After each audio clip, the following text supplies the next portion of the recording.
Hello बच्चों, आज हम बात करने वाले हैं जैसे ही आपका जेई मेन का एग्जाम खत्म हो जाएगा, जेई एडवांस का एग्जाम खत्म हो जाएगा, उसके बाद जो आपका एडमिशन होता है किसी भी कॉलेजेस में, चाहे आपके डबल आईटीज हो गए, ट्रिपल आईटीज हो गए, एनआईटीज हो गए, जेएफटीआई हो गए, तो उसमें जो एडमिशन होता है वो कैसे होता है। तो भाई प्रॉपर एडमिशन प्रोसेस को समझेंगे तो वीडियो को एंड तक देखना बिना स्किप करे, ठीक है। तो जैसे ही आपका एग्जाम खत्म हो जाएगा जेई मेन का या जेई एडवांस का, उसके बाद आपको जो है काउंसलिंग में अपीयर करना पड़ता है, दैट इज जोसा काउंसलिंग, जिसको हम बोलते हैं ज्वाइंट सीट एलोकेशन अथॉरिटी, ठीक है। अब इस काउंसलिंग में आपके 100 से भी ज़्यादा कॉलेज जो है पार्टिसिपेट करते हैं, जैसे आपके आईआईटीज हो गए, एनआईटीज हो गए, ट्रिपल आईटीज हो गए और आपके जेएफटीआईस हो गए, ठीक है।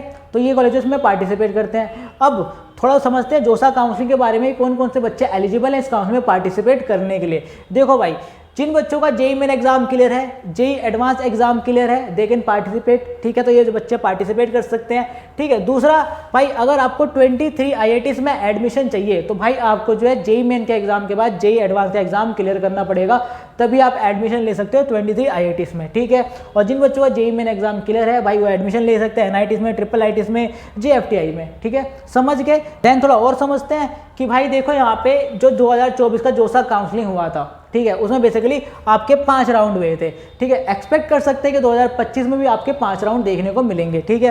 देन थोड़ा और समझते हैं, यहाँ पे देखते हैं भाई कौन कौन से बच्चे एलिजिबल हैं जोसा काउंसलिंग में पार्टिसिपेट करने के लिए। तो देखो भाई, जिन बच्चों को क्लास 12 पास है ये एलिजिबल हैं, और candidate must have pass and secure at least 75% aggregate marks in class 12 board examination, ठीक है। तो भाई जिन बच्चों के 75% एग्रीगेट मार्क्स हैं क्लास 12 में, तो वो बच्चे एलिजिबल हैं पार्टिसिपेट करने के लिए। दूसरा भाई, जिन बच्चों ने जेई मेन का एग्जाम दे रखा है, जेई एडवांस का एग्जाम दे रखा है, क्लियर है, तो वो बच्चे भी पार्टिसिपेट कर सकते हैं जोसा काउंसलिंग में, ठीक है।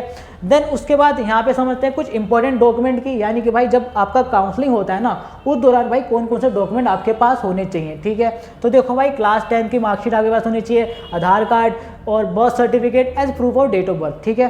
देन उसके बाद क्लास 12 की मार्कशीट आपके पास होनी चाहिए, जेई मेन का एडमिट कार्ड होना चाहिए 2025 का, 2025 का या 2024 का है, ठीक है। तो 2025 का आपके पास जेई मेन का एडमिट कार्ड होना चाहिए, ठीक है। कैटेगरी सर्टिफिकेट होना चाहिए, अगर आप एसटी, एसटी, ओबीसी कैटेगरी से बिलोंग करते हो या फिर ईडब्ल्यूएस से हो, तो आपके पास कैटेगरी सर्टिफिकेट होना चाहिए। दूसरा चीज़ भाई, जो आपका कैटेगरी सर्टिफिकेट होना चाहिए वो अपडेटेड होना चाहिए। बहुत सारे बच्चे यहाँ पे गलती करते हैं कि उनका जो कैटेगरी सर्टिफिकेट होता है वो अपडेटेड नहीं होता, फिर वो काउंसलिंग में उनको प्रॉब्लम फेस करनी पड़ती है, ठीक है। आपको ध्यान रखना है कि आपका जो कैटेगरी सर्टिफिकेट होना चाहिए वो 1 अप्रैल 2025 के बाद का होना चाहिए, ठीक है। तो जिन बच्चों का अपडेट नहीं है वो अपडेट करवा लेना, ठीक है।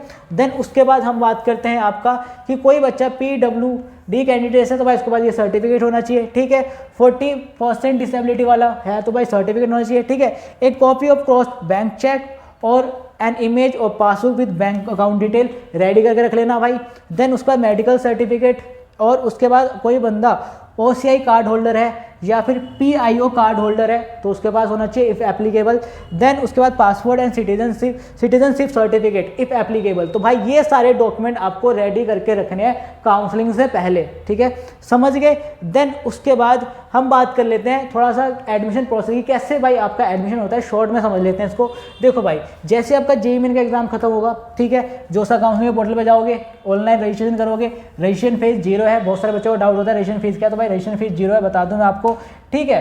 देन उसके बाद आपका दूसरा ऑप्शन होता है ऑनलाइन फिलिंग एंड लॉकिंग, यानी यहाँ पे आपको चॉइस फिलिंग करनी होती है, उसको लॉक करना होता है। जैसे आपको करना होता है कि आपको कॉलेजेस सेलेक्ट करने होते हैं प्रेफरेंस वाइज, ठीक है, समझ गए, यानी चॉइस लॉकिंग और चॉइस फिलिंग और चॉइस लॉकिंग। देन उसके बाद आपका थर्ड होता है सीट अलॉटमेंट, ठीक है। यहाँ पे आपको सीट अलॉट होना स्टार्ट हो जाता है, ठीक है। फॉर एग्जाम्पल, किसी बच्चे को है राउंड 1 में, क्या राउंड 1 में कोई सा भी सीट जो है अलॉट हो गया है, ठीक है। तो उसके बाद 3 टाइप के ऑप्शन आते हैं। पहला फ्रीज, फ्लोट, स्लाइड, ठीक है। फ्रीज का मतलब होता है कि आपको जो भी सीट मिला है, जो भी कॉलेज मिला है, जो भी कोर्स मिला है, आप जो है सेटिस्फाई हो तो आप क्या करोगे, फ्रीज करके जो एडमिशन प्रोसेस होता है उसको कंप्लीट करोगे, ठीक है। और दूसरा कि भाई आपको राउंड 1 में सीट मिल गया है, ठीक है, बट आपको लगता है कि आपको सेकंड राउंड में और बेहतरीन मिल जाएगा और अच्छा कॉलेज मिल जाएगा और अच्छा कोर्स मिल जाएगा, तो आप फ्लोट करोगे, ठीक है। यहाँ पे लिखा हुआ है accept the allotment and can participate in next round of counselling, ठीक है। तो आप जो है नेक्स्ट राउंड ऑफ काउंसलिंग में पार्टिसिपेट कर सकते हो। दूसरा आपका स्लाइड का ऑप्शन, स्लाइड का मतलब होता है accept the allotment but can look for better allotment in an institute, ठीक है। फॉर एग्जांपल, आपको जो कॉलेज मिला है उसके अंदर जो आपको कोर्स मिला है आप उसे सेटिस्फाई नहीं हो, आपको लगता है इसी कॉलेज में मेरे को एक अच्छा कोर्स मिल जाएगा, तो आप क्या करोगे, स्लाइड का करोगे, ठीक है, स्लाइड ऑप्शन क्लिक करोगे। अब ये चीज़ें होने के बाद जो है दूसरा आपका आता है वेरिफिकेशन ऑफ डॉक्यूमेंट, ठीक है, आपका डॉक्यूमेंट वेरीफाई होता है। देन उसके बाद आप जाते हैं reporting to the allotted institute, जो भी आपको इंस्टीट्यूट अलॉट हुआ है वहाँ पे जाके आपको रिपोर्ट करना होता है, ठीक है। तो बेसिकली इस तरीके से आपका जो है एडमिशन प्रोसेस होता है after JEE mains exam, JEE advance exam, ठीक है। कोई भी डाउट रह जाता है तो भाई कमेंट में कमेंट करके पूछ लेना, मैं आपको बता दूंगा। और जैसे ही भाई जोसा काउंसलिंग का पोर्टल ओपन होगा 2025 का तो मैं आपको इन्फॉर्म कर दूंगा, आप बस चैनल को सब्सक्राइब करके रखना। फिर मिलते हैं नेक्स्ट वीडियो में, तब तक के लिए बाय, टेक केयर।